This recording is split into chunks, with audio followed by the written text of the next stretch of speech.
యోగి చేతిలో ఆ కాగితం రెపరెపలాడుతున్నది. 10 లైన్లకు పైగా ఉన్న టెలిగ్రామ్ మెసేజ్ని చదువుతూ యోగి సోఫాలో కూర్చున్నాడు. కళ్ళు మూసుకుని 1/2 నిమిషం తర్వాత మెల్లిగా తెరిచి అన్నాడు, టెలిగ్రామ్, నాన్న పోయాట. ఆ మాటలు స్థిరంగా అనటానికి అతడెంతో ప్రయత్నించాడు. గబగబా వెళ్ళి గీత అతడి పక్కన కూర్చుని భుజం పైన చెయ్యి వేసింది. రాజా స్వీట్ కంచంలో పడేసి నించున్నాడు. తార గ్లాస్ ఎత్తి గడుక్కున మంచిళ్ళు తాగింది. ఆయన పోయి 3 రోజులైందిట. ఆయన కోరినట్లే కర్మకాండలన్నీ జరిపి అంతా అయిపోయాక నాకు తెలియజేస్తున్నారట. ఇప్పుడు వచ్చి నన్ను ఆయనకి సంబంధించిన వస్తువులన్నీ తీసుకువెళ్ళమని ఆశ్రయం వాళ్ళు టెలిగ్రామ్ ఇచ్చారు. ఆయన పోంగానే నాకు చెప్పవద్దని నాన్న కోరినట్లున్నాడు. అతడి ప్రయత్నం ఎంత మాత్రం ఫలించటం లేదు. గొంతులో వణుకు పెరుగుతున్నది.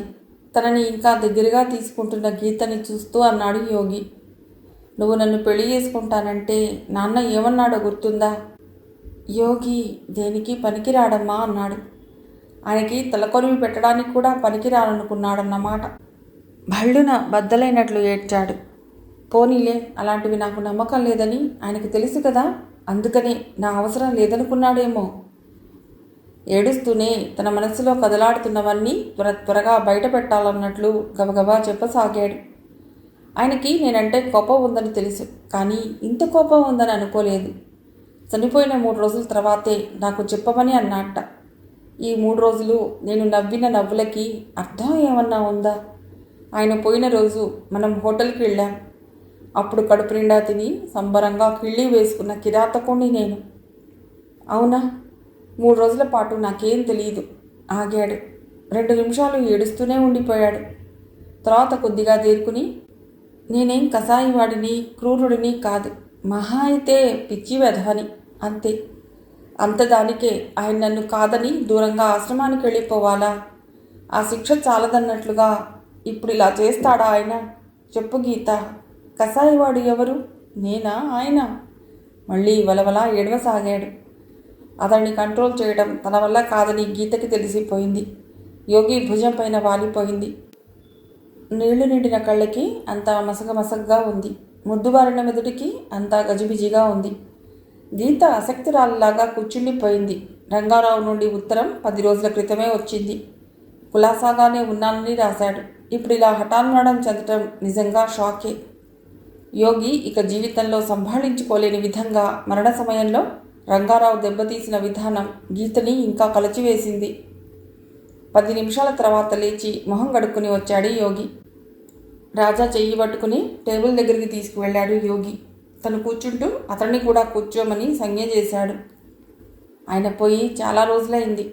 రాజా, తార ఇప్పుడు దీనికోసమని మన భోజనాలు మానేయవలసిన అవసరం లేదు. గీత వచ్చి కూర్చో అన్నాడు. చపాతీ తుంపి ఆ ముక్కతో కూరని తీసుకున్నాడు. రాజా కదల్లేదు, అలాగే ఉండిపోయాడు. యోగి ఇంకోసారి తిను రాజా అన్నాడు.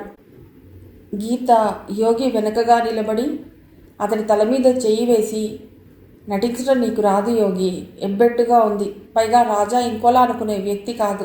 నీ యాక్షన్ చూసి మోసపోడు, యాక్షన్ ఆపే అంది. మళ్ళీ ఏడుపు తనకొచ్చింది కాబోలు. చేతిలోని చపాతీ ముక్క కంచంలో పడేసి కంచం తోసి టేబుల్ పైన వాలిపోయాడు యోగి. ఏడుస్తూనే అన్నాడు, నేను ఏడవగలనని నాకు మొదటిసారిగా తెలిసింది. రాజా కర్చీఫ్తో కళ్ళద్దుకుంటూ అన్నాడు, మీరు అదృష్టవంతులు యోగి, మీ కన్నిటికీ ఓ అర్థం ఉంది. తండ్రికి అశ్రువులతో నివాళిస్తున్నారు. నా సంగతి చూడండి, అందరూ ఉన్నా అనాథలాగా బతుకుతున్నాను. అతనికి తెలుసు తను అంటున్న మాటలు అప్రస్తుతమని. కానీ అలా అసంగతమైన మాటలే రగులుతున్న మనసులకి కొన్నిసార్లు సాంత్వన చేకూరుస్తాయి. గీత ఇంకో చేతితో రాజా తలపైన శృతి మెత్తగా తట్టింది. రేపు పొద్దున్నే ఏపీ ఉంది కదూ, అందులో పెడదామా అంది గీత కొద్దిసేపు తర్వాత. నువ్వు కూడా వస్తావా అడిగాడు యోగి. ఆయన ఉండగా ఏదో ఒక కారణం వల్ల ఆశ్రమాన్ని చూడలేదు. ఇన్ని రోజులు ఆయన ఎలాంటి చోట ఉన్నారో చూడాలని ఉంది. అది మొదటి కారణం.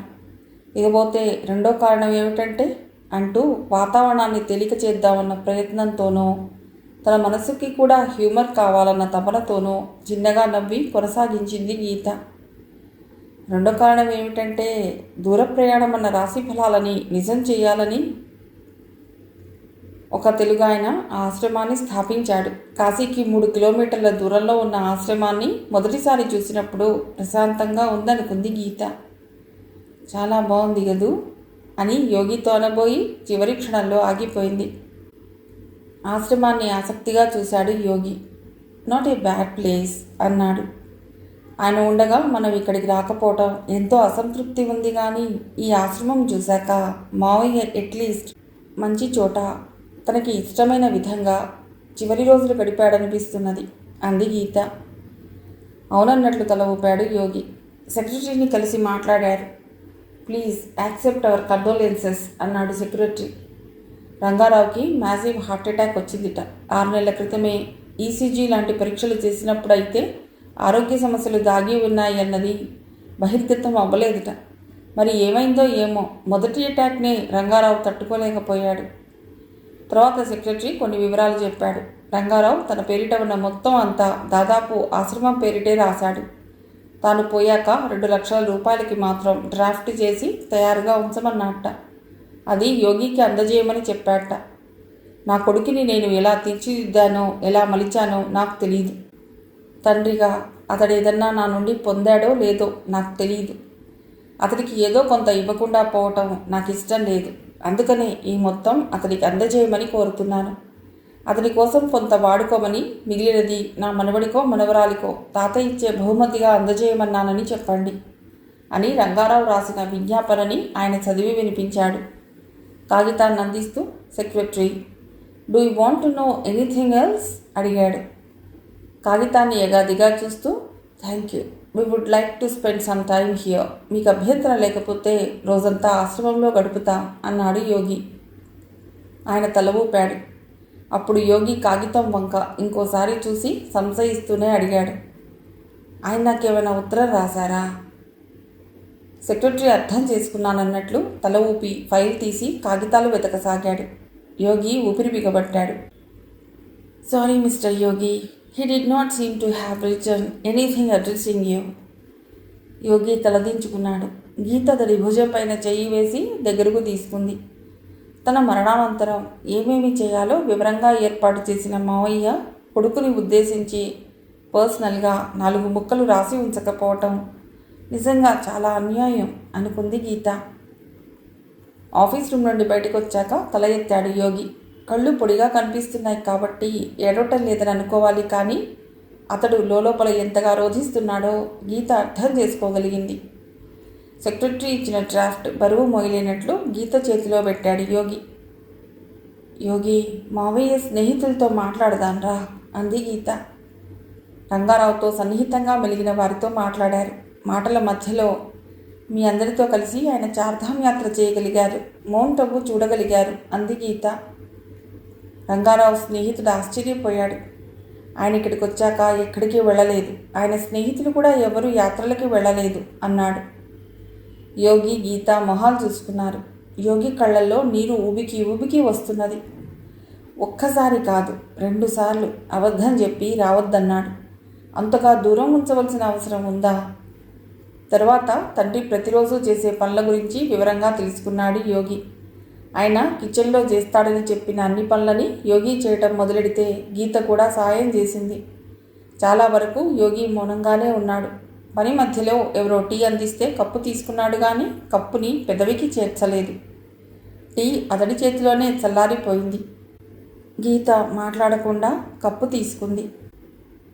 తానే స్వయంగా యోగికి ఇష్టమైనట్లు టీ చేసి పొగలుగా కుతున్న టీ కప్పుని యోగికి అందించింది. యోగి కప్పును అందుకుని పక్కన పెట్టేశాడు.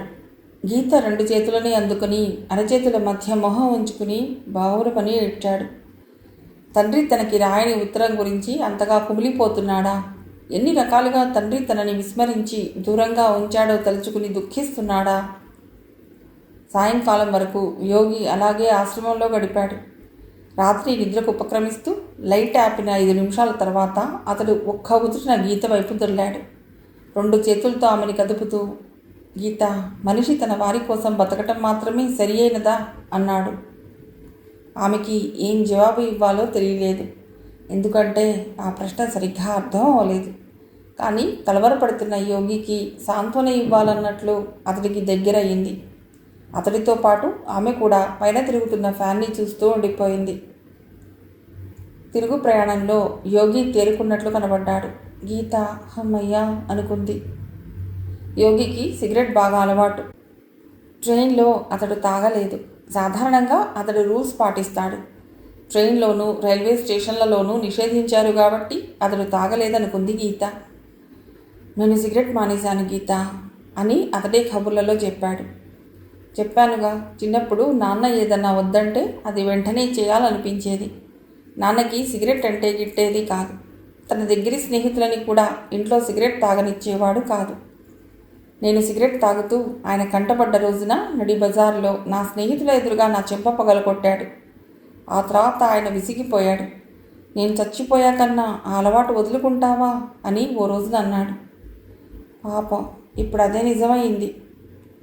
ఏ విధంగా అతన్ని సముదాయించాలో ఆమెకు అర్థం అవ్వలేదు. అయినా ప్రయత్నించింది. అత్తయ్య నీ చిన్నతనంలోనే పోవటం దురదృష్టం యోగి. మావయ్యకి నిన్నెలా పెంచాలో తెలియక మేం ల్యాబ్లో చేసినట్లు పాపం ఆయన ప్రయోగాలు చేశారు. యోగికి కావలసిన ఓదార్పు లభించిందో లేదో తెలియదు కానీ ఇప్పుడు పంటి కింద పెదవి నలగటం లేదు. కాళ్ళు ముందుకు చాపి సీట్లో కిందకు జారి ఆమె భుజం పైన తలవాల్చాడు. 2 నిమిషాలు మౌనంగా ఉన్నాడు. తర్వాత వెనక్కి వెళ్ళిపోతున్న చెట్లని కిటికీలోంచి చూస్తూ అన్నాడు. సిగరెట్ మానేస్తే నెలకి ఎంత లేదన్నా 1000 రూపాయలు ఆదా అవుతాయి. అందుకనే ఆశ్రమానికి నెలకి 1000 పంపాలనుకుంటున్నాను. గీత యోగిని పరీక్షగా చూసింది. అతడు గంభీరంగా ఉన్నప్పుడు తండ్రి పోలికలు ప్రస్ఫుటంగా కనిపిస్తాయి. కానీ నవ్వితే ఆ పోలికలన్నీ మాయమైనట్లవుతుంది. యోగి గీత వంక తిరిగి చిన్నగా నవ్వాడు. హైదరాబాద్ వచ్చాక యోగి ప్రవర్తన చాలా మామూలుగానే ఉంది. అయితే ఇది అని సూచించలేని చిన్న మార్పు ఏదో ఉన్నట్లు గీతకి తోచింది. ఏమిటది అని గీత ఎంత ప్రయత్నించినా లాభం లేకపోయింది. గీత, కొన్ని రోజులు బ్రేక్ తీసుకుంటాను. ఎందుకనో ఏమిటో ఏ పని చేయబుద్ధవటం లేదు అన్నాడు యోగి. అలాగే అంది గీత. గీత ల్యాబ్కి వెళుతున్నా యోగి ఇంటి దగ్గరే కాలం గడపసాగాడు. 3వ రోజున నువ్వు బ్రేక్ తీసుకోవాలి గీత అని అన్నాడు. అంటే అని అడిగింది గీత. యోగి నవ్వాడు. నిన్ను ల్యాబ్కి సెలవు పెట్టమని అనటం లేదు. నేను ఎలాగూ ఖాళీగా ఉన్నాను కదా, నువ్వు కిచెన్లోకి రాకు, అదంతా నేను చూసుకుంటాను. అతడు చెప్పిన ప్రతి దానికి అంగీకరించడం మంచిది కదా అనుకుని సరే అంది గీత. 2 వారాలు అలాగే గడిచాయి. ఓ రోజున గీత అంది, యోగి, నువ్వు నన్ను బాగా గారం చేస్తున్నావు. శనివారం ఆదివారం కూడా నన్ను వంటింట్లోకి రానియటం లేదు. ఇదేం బాగోలేదు. నాకు ఇంకో పని ఏముంది గీత, ఐఎమ్ ఎంజాయింగ్ దిస్. అయినా ఇంకో నెల తర్వాత ఆ డ్యూటీ మన ఇద్దరిది. అంతవరకు నీకు కిచెన్లో నో ఎంట్రీ. అతడు ఏం చేస్తున్నాడో ఆమె అడగలేదు. అతడు చెప్పలేదు. రకరకాల సినిమా క్యాసెట్లు చూస్తున్నాడని మాత్రం గమనించింది.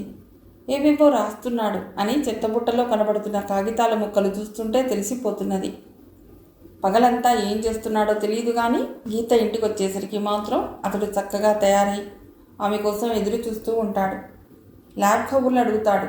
ఏదన్నా నచ్చిన కవిత గురించో రచన గురించో మాట్లాడాక టీవీలో వచ్చే ఏ రకమైన సినిమా అయినా ఓ గంట సేపు చూడటం అలవాటుగా మారింది. ఆశ్చర్యం ఏమిటంటే అది వరకు అతడు సినిమాలు చూడటానికి ఇష్టపడేవాడు కాదు. ఇప్పుడు సినిమాలు చూస్తూ చిత్రమైన కామెంట్లు చేస్తూ లోతైన సినీ పరిజ్ఞానం ప్రదర్శిస్తున్నాడు. డాన్ సినిమా చూస్తూ ఒకసారి అన్నాడు, హేమాహేమీలైన విమర్శకులు కూడా ఎలా బోల్తా కొడతారో ఈ సినిమాలో పాట వల్ల తెలుస్తుంది.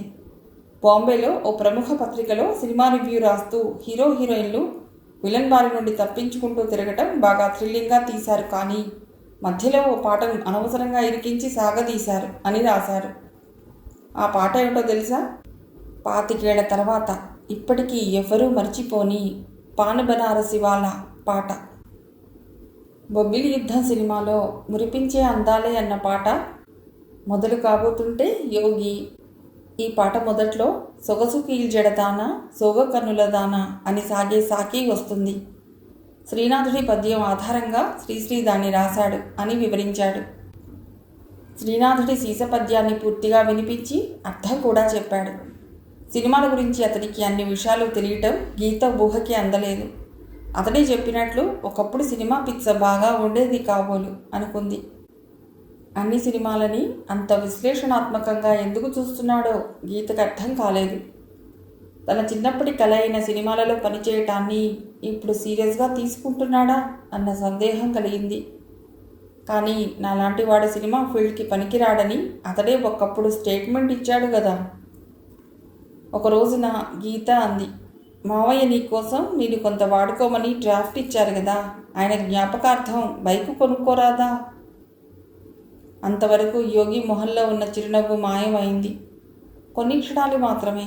తర్వాత నవ్వుతూ, నేను ఎలాగో ఇంకొన్ని రోజులు బయటికి వెళ్ళాను, కానీ ఆ తర్వాత నాకు బైక్ అవసరం అవుతుంది, కొంటాను అన్నాడు.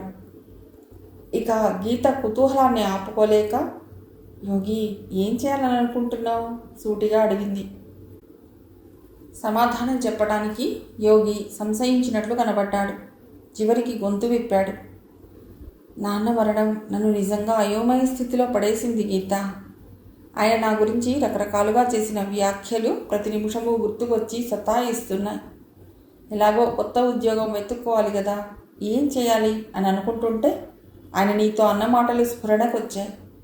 వీడు ఏ నిమిషానికి ఏం చేస్తాడో చెప్పలేం. అయితే ఒక్కటి, పనికి వచ్చే పని మాత్రం చేయడు, అది గ్యారెంటీ అన్నాడు ఆయన. ఆయన ఉద్దేశంలో పనికి రావడం అంటే అర్థం ఏమిటో తెలుసు కదా, బాగా డబ్బులు సంపాదించడమే కదా. ఆ పని నేను చేయలేనా, నాన్న తప్పు అని నిరూపించలేనా అన్న సవాల్ను స్వీకరించాను. సినిమాలలో పనిచేసి నేనేం చేయగలనో నిరూపిస్తాను. నిమిషం సేపు యోగి మొహంలోకి చూస్తూ ఉండిపోయింది గీత. యోగి ఇబ్బందిగా తలదించుకున్నాడు. ఎవరికి నిరూపిస్తావు? గీత మెత్తగా అడిగింది. యోగి దెబ్బతిన్నాడు. చివాలన తలెత్తాడు. నిరూపించటం అంటే అంటూ మాటలకి తడుముకున్నాడు. Can you be comfortable doing that? Geeta అడిగింది. మావయ్య లేరు. నీకు ఆత్మలపైన మరణాంతర జీవితం పైన నమ్మకం లేదు. మనసుని చంపుకుంటూ ఎందుకు వచ్చిన ఈ వృధాశ్రమ? చక్కగా నీ మనసుకు నచ్చిన పని ఏదైనా చేయరాదా? యోగి మొహం గంభీరంగా మారింది. లేదు గీత, నేను చేసేది తప్పో కాదో అన్నది నేను పట్టించుకోవటం లేదు, ఆలోచించటం లేదు. నేనున్న స్థితిలో, నన్ను సతాయిస్తున్న మనస్థితిలో ఇంతకన్నా నాకు ఊరట ఇచ్చే మార్గం లేదు, యోగి దృఢంగా అన్నాడు. గీత ఇక వాదించలేదు. అతన్ని వారించి ప్రయోజనం లేదని ఆమెకు తెలుసు. 4 రోజుల తర్వాత చెప్పినట్లుగానే యోగి బైక్ కొన్నాడు. అప్పటి నుండి అతడి దినచర్య మారిపోయింది. పొద్దున బయటికెడితే ఎప్పుడో రాత్రికి వచ్చేవాడు. మాటలలో రాజా కలిశాడు అని 2-3 సార్లు చెప్పాడు. 10 రోజుల తర్వాత రాజాని తీసుకుని ఇంటికొచ్చాడు. తార ఎలా ఉంది? గీత రాజాని అడిగింది. రాజా తలదించుకున్నాడు. అక్క, తనని కలిసి కొన్ని నెలలు అవుతున్నది. ఏమైంది రాజా? గీత లాలనగా అడిగింది. ఏం చేయాలక్క, ఆ మధ్య కలుసుకున్నప్పుడల్లా షంటేసేది. ఈ సినిమాల పిచ్చ ఎప్పుడు పోతుంది అని నిలదీసేది. తనకి పేరెంట్స్ నుండి ప్రెషర్ పెరిగిందిట. నువ్వు ఇలాగే తాత్సారం చేస్తే నాకెవరితోనో పెళ్ళైపోతుంది కూడా అని అనేది. చివరికి నీకు నాకన్నా ఆ సినిమాలే ఎక్కువ కదా, నన్ను మర్చిపో అంటూ వెళ్ళిపోయింది. గీత యోగి వంక చూసింది. రాజా మాటలు చెవికెక్కనట్లు అతడు టీవీ చూస్తున్నాడు. మరి నువ్వేమనుకుంటున్నావు? గీత అడిగింది. నా గురించి, నా ఆశయం గురించి తారకి ఎప్పటి నుండో తెలుసు. ఇప్పుడు నేను సినిమాలో ఏదో ఒకటే తేల్చుకోని నిలదీయటం అన్యాయం కదా. ఇక్కడ అవకాశాలు రావటానికి కాస్త సమయం పడుతుంది. అది అర్థం చేసుకోకపోతే ఎలా? తారపైనే తప్పు నెట్టి వేస్తూ అన్నాడు రాజా. పాపం వాళ్ళ పేరెంట్స్ ఈలోగా పెళ్లి చేస్తే అతడి పరీక్షగా చూస్తూ అంది గీత. రాజా తడుముకోలేదు. తార గురించి నాకు నమ్మకం ఉంది, నా కోసం ఆగుతుంది. అది సంగతి. ఆ అమ్మాయి పిచ్చి దానిలాగా ఈయన గారి కోసం నిరీక్షిస్తూ ఉండవలసిందే కానీ ఈయన మాత్రం సినిమా పిచ్చి వదులుకోడు. బహుశా యోగికి కూడా ఇదే రకమైన వెర్రి ఉందేమో అనుకుంది గీత. ఈ సంభాషణ జరుగుతున్నప్పుడు యోగి చాలా ఇబ్బంది పడ్డాడు. అది గీత ఇట్టే గమనించింది. రాజా, ఇప్పుడు మీ ప్రోగ్రాం ఏమిటి? స్టోరీ డిస్కషన్లో ఉన్నా. రాజా స్టడీస్ అయితే యోగి అతడి శిష్యరికం చేస్తాడు అని తను అనటం గుర్తుకొచ్చింది గీతకి. ఎవరు ఎవరికి శిష్యరికం చేసినా తనకి అభ్యంతరం లేదు, కానీ దానివలన అటు తారకి ఇటు యోగికి సంతోషం కలిగితే అంతకన్నా కావలసినది ఏమున్నది అనుకుంది గీత. రాజాతో పాటు ఇంకొందరు అప్పుడప్పుడు వస్తుండేవాళ్ళు. యోగి ఉత్సాహంగా కనబడటంతో గీత స్థిమితపడింది. ఎంతైనా సినిమాల్లో పనిచేయటం అతడి చిన్ననాటి కళ. సహజంగానే అతడికి సంబరంగా ఉంటుంది. అయినా గీతకి ఒక అనుమానం వచ్చింది. ఇప్పటి నా టెంపర్మెంట్కి సినిమా రంగం సరిపోదు అని కొన్ని రోజుల క్రితం అన్న యోగి ఎలా అడ్జస్ట్ అవుతున్నాడో కదా. నచ్చని పని చేయటం అలవాటు లేని యోగి ఇలా సర్దుకుపోవటానికి కారణం తండ్రిపైన కుపితుడై చేసిన సవాలా? అయితే ఆ సవాలు అసంగతమైనదని అతడు ఎప్పుడో ఒకప్పుడు గ్రహించకపోడు. అంతవరకు అతనికి తిప్పలు తప్పవు కాబోలు అనుకుంది గీత. గీత ఉదయం ల్యాబ్కి వెళ్ళేంత వరకు యోగి ఇంట్లోనే ఉంటాడు. రాత్రి మాత్రం 9కి ముందు వచ్చేవాడు కాదు. నువ్వేమిటి టూ మచ్ చేస్తున్నావు అని గీత విసుకునే స్థాయికి చేరేలోగా అతడు సాయంకాలం 5 కల్లా ఇంటికి వచ్చేసి పనిచేసి అలసి వచ్చిన గీతని నవ్వుతూ పలుకరించి, ఈరోజు స్పెషల్ ఇలాచీ టీ అంటూ ప్రకటించేవాడు. అలాంటి సాయంకాలాలు ఆహ్లాదంగా గడిచేవి. అప్పుడే కబుర్ల మధ్యలో యోగి ఏం చేస్తున్నాడో సూచనాప్రాయంగా తెలుస్తూ ఉండేది. కాలేజీ రోజుల్లో ఎవరికీ లైన్లు వేయలేదు, కానీ ఇప్పుడు లైన్లు వేస్తున్నాను అని ఒకసారి నవ్వుతూ చెప్పాడు. కంగారు పడకు, లైన్ అంటే సినీ పరిభాషలో కథాగమనం ఎలా ఉంటుందో చక్కని క్రమంలో చెప్పటం. కొన్ని రోజులు అలా గుంభరంగా ఉన్నాడు యోగి. ఆ తర్వాత మెల్లిగా వెల్లడించసాగాడు. మోస్తున్న అదృశ్య భారాన్ని తేలిక చేసుకోవాలనే యత్నంలో కాబోలు యోగి బయటికి చెప్పడం మొదలెట్టాడు కాబోలు అనుకుంది గీత.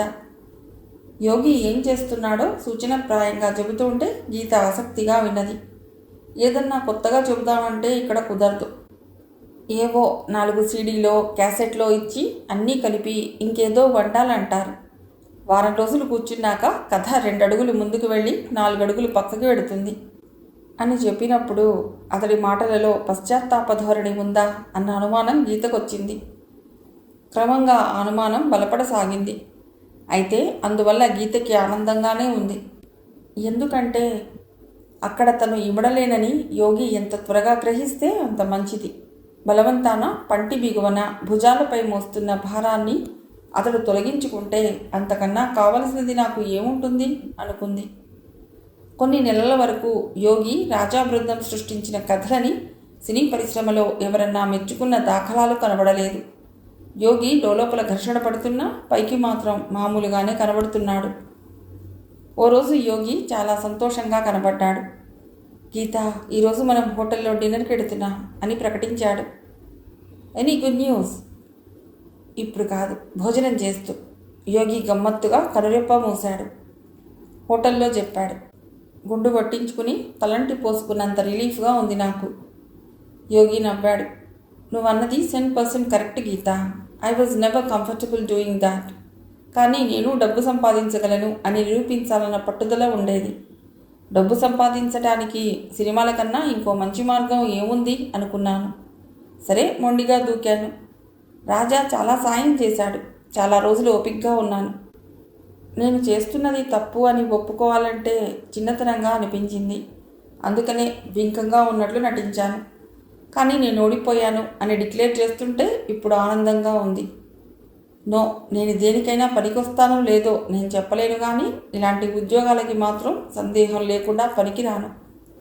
అప్పుడు నీ ముందు ఒప్పుకోలేదు, కానీ నాన్నపైన నాకు చెప్పలేనంత కసిగా ఉండేది. బహుశా ఆ కసి వల్లనే నా విచక్షణ జ్ఞానం మాయమైంది. నేను చాలా తిక్క పనులు చేశాను. మొదటిసారి నిన్ను పలుకరించే ముందు నీ గురించి ఏమనుకున్నానో ఇప్పుడు చెప్పే అవకాశం వచ్చింది. నిజానికి కొన్నిసార్లు నువ్వు తిక్కన్నర పనులు చేస్తావు అంది గీత నవ్వుతూ. గీతతో పాటు యోగి కూడా నవ్వాడు. జోక్ నచ్చింది కాబట్టి నవ్వాడు. సరే, మరి కళ్ళల్లో మెరుపులు ఎందుకో అనుకుంది గీత. ఎందుకో వివరించాలన్నట్లు యోగి కొనసాగించాడు. సివిల్స్లోనూ మిగిలిన పోటీ పరీక్షల్లోనూ నగర విద్యార్థుల్లాగా గ్రామీణ విద్యార్థులు, చివరికి జిల్లా ముఖ్య పట్టణాలలో ఉన్న విద్యార్థులు కూడా రాణించలేకపోతున్నారు. సరియైన శిక్షణ లేకపోవటమే దానికి కారణం. కొంతమంది ఎన్ఆర్ఐలు అందుకనే ఓ స్వచ్ఛంద సంస్థని స్థాపించారు. మొదటి మెట్టుగా మనకి 100-150 కిలోమీటర్ల దూరంలో ఉన్న 3 పట్టణాలని ఎన్నుకున్నారు. అక్కడ వారానికి 3 రోజులు క్లాసులు తీసుకోవాలి. దాదాపుగా ఇది వాలంటరీ వర్క్ లాంటిది. ఖర్చులు వాళ్ళు ఇస్తారు కానీ జీతం ఉండదు. డబ్బు రాదు, మనస్సుకు తృప్తి వస్తుందని ఆశ. ఏదన్నా ఇస్తుంటేనే యోగికి తృప్తి అనుకుని, చాలా బాగుంది యోగి అంది గీత మనస్ఫూర్తిగా. అంతేకాదు, ఇంకో విషయం నేను ఒప్పుకోవాలి. రేపటి గురించి పూర్తిగా విస్మరించడం సరికాదేమో అన్న ఆలోచన ఇప్పుడిప్పుడే కలుగుతున్నది. ఆగాగు, మరీ అంతగా ఆశ్చర్యపోకు. అప్పుడప్పుడు నీకు ఇలా డిన్నర్ ఇవ్వాలంటే నా పర్స్లో ఎంతో కొంత ఉండాలిగా. ఆ ఏర్పాటు కూడా చూసుకున్నాను. వారంలో మిగిలిన రోజులు ఇక్కడ హైదరాబాద్లో టోఫెల్, జిఆర్ఈ రాసేవారికి ఇంగ్లీష్ కోచింగ్ ఇచ్చే ఉద్యోగం నా స్నేహితుడు ఆఫర్ చేశాడు. తృప్తి సంగతి తెలియదు కానీ నేను చెప్పే విధానం బాగుందని అంటున్నారు. కాబట్టి డబ్బులు వచ్చే ఉద్యోగం ఇది. రేపటి గురించి ఆలోచించడం అన్న ఆలోచన యోగికి ఎందుకు వచ్చిందో ఆమె ఊహకు అందలేదు. అయినా మంచి వార్తలు విన్నాక అనవసరమైన శుష్క విషయాల గురించి తర్జన భర్జన ఎందుకు అని ఆ దిశలో ఆలోచనకి పులి స్టాప్ పెట్టింది. అయితే సినిమాల సంగతి ఏమిటి అని అడగకుండా ఉండలేకపోయింది గీత. సినిమాలా అంటే? యోగి అమాయకంగా అడిగాడు. గీత పగులబడి నవ్వింది. ఇద్దరూ ఇంటికి వెళ్ళేసరికి అక్కడ రాజా వెయిట్ చేస్తున్నాడు. సారీ అక్క, నాకు 1 గంట యోగితో పనుంది అన్నాడు. గంట అన్నాడు కానీ ఎంతసేపు గడిచిందో గీతకి తెలియలేదు. నో, ఇలా అయితే ముందుగా అనుకున్న దానికన్నా హీరో ఎంట్రన్స్ చాలా పూర్గా ఉంటుంది. అరే, ఇక్కడ సాంగ్ తీయటం సరికాదు ఇలాంటి కామెంట్స్ లీలగా వినబడుతుంటే గీత నిద్రలోకి జారుకుంది. పొద్దున గీత పాల ప్యాకెట్లు తీసుకుంటుంటే వాకిట్లో బైక్ కనబడలేదు. యోగిని అడిగింది. రాజాకి కావాలట, తీసుకెళ్ళాడు అన్నాడు. ఆ తర్వాత యోగిలో నూతనోత్సాహం వచ్చింది. చేస్తున్న 2 ఉద్యోగాలని బాగా అభిమానించసాగాడు. ఇంతకన్నా కావాల్సిందేముంది అనుకుంది గీత. బైక్ తీసుకెళ్లిన రాజా దాన్ని తిరిగి ఇవ్వకపోవటం మాత్రం గీతకి నచ్చలేదు. యోగిని 2-3 సార్లు అడిగింది. పాపం, అతడు అటు ఇటు తిరగాలి కదా, బాగా అవసరం అన్నాడు ఒకసారి. అతనికి ఏదో మంచి బ్రేక్ వచ్చేటట్లు ఉందిట. బైక్ నాకు బాగా అచ్చొచ్చింది, ఇంకొన్ని రోజులు ఉంచుకుంటాను అన్నాడు. సరేనన్నాను అని చెప్పాడు ఇంకోసారి. అచ్చి రావటమా? యోగి, నీ సైంటిఫిక్ టెంపర్ ఏమైంది అనుకుంది గీత. అయితే ఒకటి, అది సినిమా రంగం. అక్కడ సెంటిమెంట్లు, అన్ని రకాల నమ్మకాలు ఉంటాయి అని యోగి అర్థం చేసుకున్నాడన్నమాట. యోగి ఇలా సైంటిఫిక్ టెంపర్ మర్చిపోవటమో లేకపోతే సోషల్ టెంపర్ని అలవర్చుకోవటమో చేస్తుంటే తను ఆనందిస్తుందా, బాధపడుతుందా? గీత ఎటూ తేల్చుకోలేకపోయింది. ఎంతైనా బైక్ మావయ్య ఇచ్చిన బహుమతి కదా అనుకుని ఆ విషయంలో గీత ఒకసారి యోగితో చిన్న సైజు పోట్లాటకి దిగింది. అప్పుడతడు, నేను అడగను, నువ్వు రాజాని అడగకు, ఇక మన మధ్య బైక్ ప్రసక్తి రాకూడదు అని ఖండితంగా చెప్పాడు. గీత మూతి ముడిచింది. కానీ ఆ రోజునే అతడు ఊరెడుతున్నాడు అని గుర్తుకొచ్చింది. మూడు మార్చుకుని యోగితో నవ్వుతూ గడిపింది. ఆటో ఎక్కి అతడు బస్టాండ్కి వెడుతుంటే బాయ్ చెప్తూ, నేను బై బై అన్నాను, బైక్ బైక్ అనలేదు అని జోక్ చేసింది. చాలా రోజుల తర్వాత తారా హుషారుగా వచ్చింది. అక్క, గుడ్ న్యూస్. రాజా మంచి బ్యానర్లో సినిమా డైరెక్ట్ చేస్తున్నాడు. అతడు కథ చెప్పిన విధానం చాలా బాగుందని అతడి చురుకుదనాన్ని మెచ్చుకున్న నిర్మాత అతడికి ఆ అవకాశం ఇచ్చాడు అని చెప్పింది. ఈ సినిమా ఫ్లాప్ అయితే బాగుండును అని పైకి తల తిప్పి కళ్ళు మూసుకుని ప్రార్థించింది. అదేమిటి అంది గీత ఆశ్చర్యంగా. ఫ్లాప్ అయితే ఆ మొట్టికాయ దెబ్బకి ఇక సినిమాల సంగతి ఎత్తకుండా ఏదో ఒక ఉద్యోగం చూసుకుంటాడు. యావరేజ్గా పోయిందనుకో, అటు ఇటు కాకుండా అవుతుంది అతడి పరిస్థితి. దాంతో నేనెవరినో పెళ్లి చేసుకోవాల్సి వస్తుంది. హిట్ కొట్టేంత టాలెంట్ రాజాలో లేదులే, కాబట్టి ఫ్లాప్ అవ్వాలని దేవుణ్ణి ప్రార్థిస్తున్నాను అంది. ఆ రాత్రి రాజా వచ్చాడు. స్వీట్స్, యాపిల్స్ పట్టుకొచ్చాడు. అక్క, రేపే ముహూర్తం, మీరు యోగి తప్పకుండా రావాలి అన్నాడు. యోగి మహబూబ్ నగర్లో ఉన్నాడు, రాలేడు. నా సంగతి చెప్పలేను అంది గీత. నో, రాకపోతే నేను ఊరుకోను, ప్లీజ్ ప్లీజ్ ప్లీజ్ అన్నాడు ప్రాధేయపడుతూ. గీత ఒప్పుకుంది. రాజా గుడ్ నైట్ చెప్పి బైక్ మీద వెళ్ళిపోయాడు. యోగి ఆ బైక్ గురించి మర్చిపోయాడా అనుకుంది గీత. లేకపోతే తండ్రి ఇచ్చిన డబ్బుతో కొన్నది కాబట్టి అతనికి ఆ బైక్ అంటే ఇష్టం లేదా? మర్నాడు ఆమె తయారవుతుంటే తార వచ్చింది. నిన్ను తీసుకువచ్చే బాధ్యత నాపైన పెట్టాడు రాజా అంది. ముహూర్తం అయ్యాక గీతని ల్యాబ్ వరకు ఆటోలో తీసుకెళ్ళింది తార. అదేదో కార్టూన్లో లాగా క్లాప్ కొడుతుంటే నాకు ఫ్లాప్ లాగా వినబడిందక్క అంది తార. నాకైతే ఆ వెలుగు జిలుగుల వాతావరణంలో ఊపిరి ఆడలేదు. అలా అంటే రాజా పాపం చాలా బాధపడతాడు అంది గీత నవ్వుతూ. ఫ్లాప్ అయితే నాకు బాధగానే ఉంటుందక్క, కానీ ఆ ఫీల్డ్ అంటే భయం కూడా ఉంది. సినిమా ఎప్పుడు రిలీజ్ అవుతుందో ఆగలేనట్లంది తార. శరవేగంతో తయారవుతున్న చిత్రమని సినిమా కబుర్లలో రాస్తారు, కానీ తార అసహనాన్ని పెంచుతూ రాజా తీస్తున్న సినిమా మెల్లిగా తయారవ్వసాగింది. యోగి బ్యాంక్ అకౌంట్ తెరుస్తాడు, అందులో ప్రతి నెల కొంత మొత్తం జమ చేస్తాడు అని గీత ఎప్పుడూ ఊహించలేదు. ఆర్థిక వ్యవహారాలలో అసలు డిసిప్లిన్ లేదు అనుకున్న వ్యక్తిలో మంచి మార్పే వచ్చిందే అని గీత మనసులోనే సంబరపడింది. నీలో ఈ మార్పు ఎలా, ఎందుకు వచ్చింది యోగి అని అడగాలనుకుని కూడా చివరి నిమిషంలో నిగ్రహించుకుంది. మంచి నిర్ణయం గురించి చర్చ మొదలుపెట్టడం అనవసరం కదా అనుకుంది. పైగా 6 నెలలు గడిచినా చేస్తున్న ఉద్యోగాల గురించి యోగి అసంతృప్తి వ్యక్తం చేయలేదు. ఏ రకమైన ఫిర్యాదులు చేయలేదు. జిల్లా ముఖ్య పట్టణాలలో యోగి బృందం నిర్వహిస్తున్న కోచింగ్ గురించి వార్తాపత్రికల్లో ప్రశంసిస్తూ రాశారు. GRE, టోఫెల్కి యోగి ఇంగ్లీష్ బోధించే ఇన్స్టిట్యూట్కి మంచి పేరు రావడంతో బ్యాచ్ల సంఖ్య పెరిగింది. యోగి పనివేళలు పెరిగాయి. రంగారావు మరణించిన ఏడాది తర్వాత యోగి, గీత కాశీలో ఆశ్రమానికి వెళ్ళారు. ఆ రోజంతా అక్కడే గడిపారు.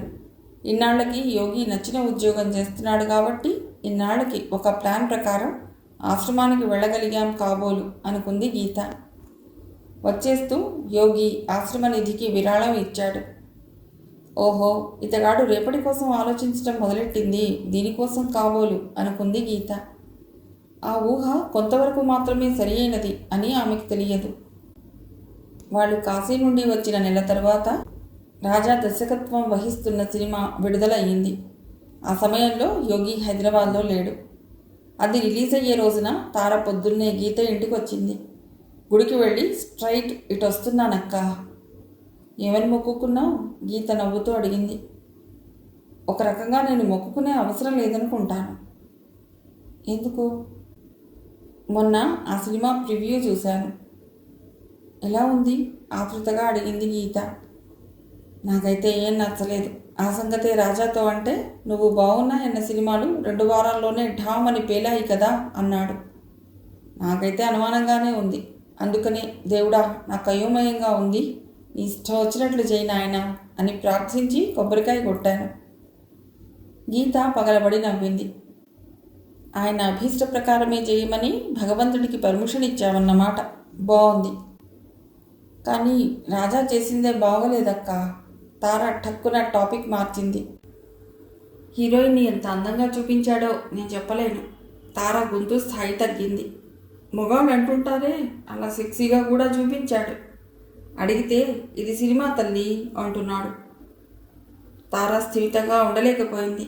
కాఫీ కూడా అటు ఇటు నడుస్తూనే తాగింది. ఈ 2-3 రోజులు నేను నీ బ్రెయిన్ తినటానికి అనుమతి ఇవ్వాలి ప్లీజ్. మా ఇంట్లో ఉంటే నా మతిపోతుంది. బావగారు ఇలాగూ ఇంకో 4 రోజులకు కానీ రారు కదా, నేను ఇక్కడే ఉంటాను అంది. 2వ రోజుకి తార టెన్షన్ మాయమైంది. చిన్న తారలతో తీసిన ఆ సినిమా అనూహ్యంగా హిట్ అయ్యింది. దూరంగా ఉన్న యోగి కూడా ఆ సినిమా గురించి తెలుసుకున్నాడు కాబోలు. ఫోన్ చేశాడు. గీత, రాజా నా కోసం ఫోన్ చేసినప్పుడు క్లాస్లో ఉన్నాను. అతనికి కంగ్రాట్స్ చెప్పు. సినిమాకి ఇక్కడ కూడా మంచి హిట్ టాక్ వచ్చింది అన్నాడు. తార అయితే ఆకాశంలో విహరిస్తున్నది. ఎప్పుడన్నా భూమిపైకి వచ్చినప్పుడు రాజాని మెత్తగా తిడుతున్నది. చూడక్క, నాతో సెలబ్రేట్ చేసుకోవటానికి టైం లేదంటున్నాడు. నిన్నైతే హోటల్లో 1 గంట సేపు ముళ్లపైన కూర్చున్నట్లు భోజనం చేశాడు. బిల్లు వస్తుంటే 1000 రూపాయల నోటు నా చేతిలో పెట్టి 50 టిప్గా ఇచ్చి మిగిలింది నన్ను తీసుకోమని చెప్పి వెళ్ళిపోయాడు. టైం లేదుట, టైం. ఈసారి రాజా కనబడినప్పుడు మిగిలిన 226 రూపాయలు రాజా మొహంపైకి విసిరాలన్నంత కోపంగా ఉంది. అందులో 1 రూపాయి కాయిన్, 3 5 రూపాయల కాయిన్స్ ఉన్నాయి. దెబ్బ అయితే వాటంగా తగులుతుంది. అప్పటికైనా అయ్యగారి తిక్క తగ్గుతుందేమో చూడాలి. సినిమా సక్సెస్ మీట్కి రమ్మనమని పిలవటానికి రాజా వచ్చినప్పుడు యోగి ఇంట్లో ఉన్నాడు. రాజా పొంగిపోయాడు. యోగి, ముహూర్తానికి రిలీజ్ డేట్ నాడు లేరు. ఇప్పుడు తప్పకుండా రావాలి. బై ది వే, ఆ బైక్ మాత్రం వాపస్ ఇవ్వను. It's my lucky bike. No problem అన్నాడు యోగి నవ్వుతూ. ఎంత వారించినా వినకుండా గీతకి, యోగికి పాదప్రణామం చేసి మరీ వెళ్ళాడు రాజా. సక్సెస్ మీట్లో ఓ రహస్యాన్ని యోగి అన్ని రోజులు తన నుండి దాచగలడని గీత అనుకోలేదు. యోగి మాత్రమే కాదు, తారా, రాజాలు కూడా 8 నెలలు ఇంత పెద్ద విషయాన్ని గోప్యంగా ఉంచారా? పక్కనే ఉన్న యోగి వంక ఎర్రగా చూసింది గీత. అదేమీ పట్టనట్లు యోగి సినిమా గురించి తర్వాతి వక్త చెప్తున్న మాటలు శ్రద్ధగా వినసాగాడు. గీతకి చాలా అసహనంగా ఉంది. యోగిని నిలదీసి చీవాట్లు పెట్టాలి అన్నంత కోపం ఉంది. కానీ ఇది విజయోత్సవ సభ, చప్పట్లు తప్ప చివాట్లకి ఇక్కడ చోటు ఉండదు కదా అనుకుని ఊరుకుంది.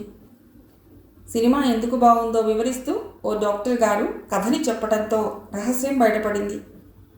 చాలా రోజుల క్రితం అబిడ్స్ తాజ్లో యోగి మొదటిసారిగా తన సినిమా అభిరుచి గురించి ప్రస్తావించాడు.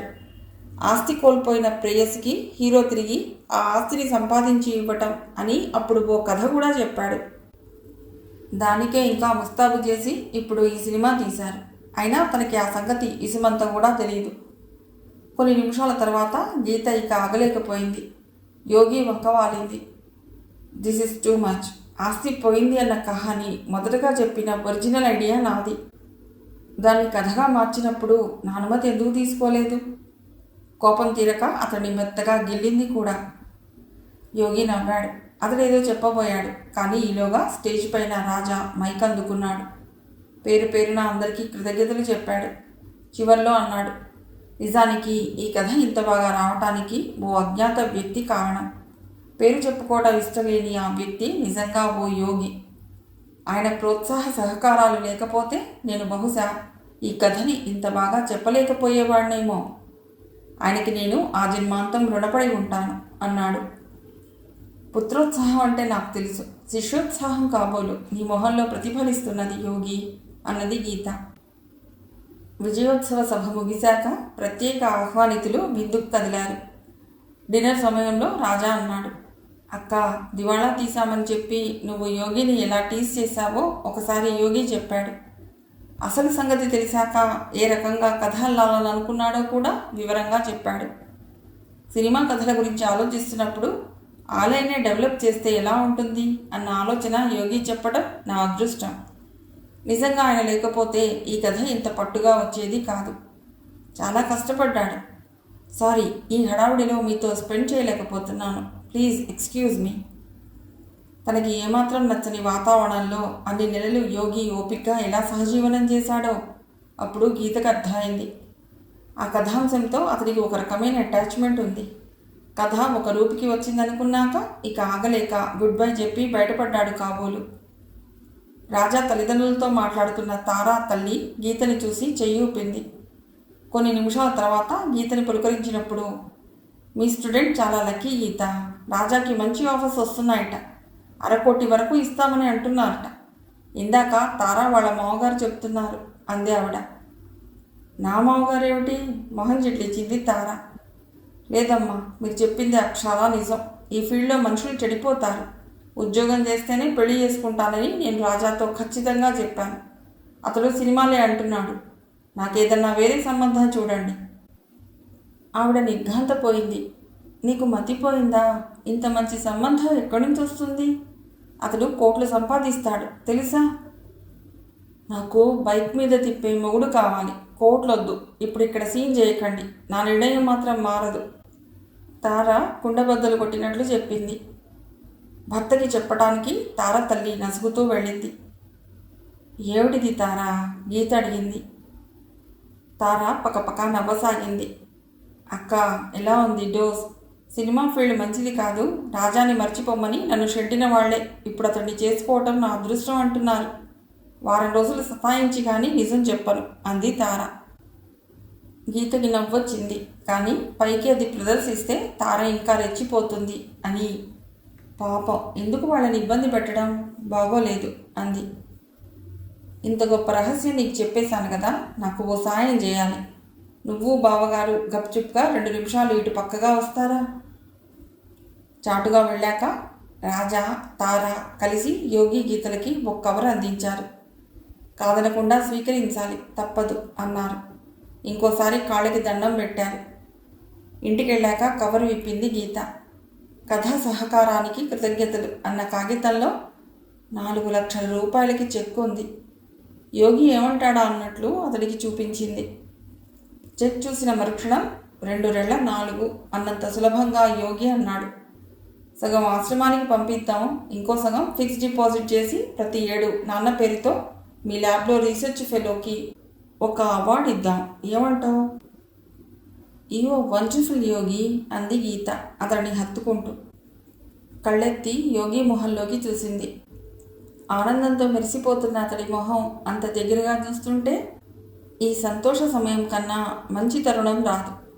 ఇప్పుడే పిల్లల గురించి ప్రస్తావించాలి అన్న ఆలోచన కలిగింది ఆమెకి. ఆ ఆలోచనకి భంగం కలిగిస్తూ ఆమె చెంపను తట్టి, నేను ఒకటి అనుకుంటున్నాను, కొడుకుగా ఆమె బిగ్ ఫెయిల్యూర్ అన్నాడు యోగి. బాబు యోగి విసుగ్గా అంది గీత. కుటుంబ నియంత్రణకి బాయ్ బాయ్ చెప్దామా అని అడగబోతుంటే, ఇలాంటి మూడ్ చెడగొట్టే నీరసమైన టాపిక్కా అని గీత మనస్సు మూలిగింది. ఇలాంటి మంచి సందర్భంలో వైరాగ్యం ఏమిటి యోగి బాబు? యోగి నవ్వాడు. ఇప్పుడు రెండో చెంప కూడా సుతారంగా తట్టి, వైరాగ్యం కాదు, రొమాంటిక్ ఆలోచనే, కానీ పూర్తిగా వినాలి. కొడుకుగా ఫ్లాప్ అయ్యాను కదా, అట్లీస్ట్ తండ్రిగా హిట్ అవ్వాలని ఉంది. కరుణిస్తావా, అనుమతిస్తావా అన్నాడు. This is too much. నా మనసుని ఇలా చదివేస్తే ఎలా సంబరంగా అనుకుంది గీత. కథ సమాప్తం.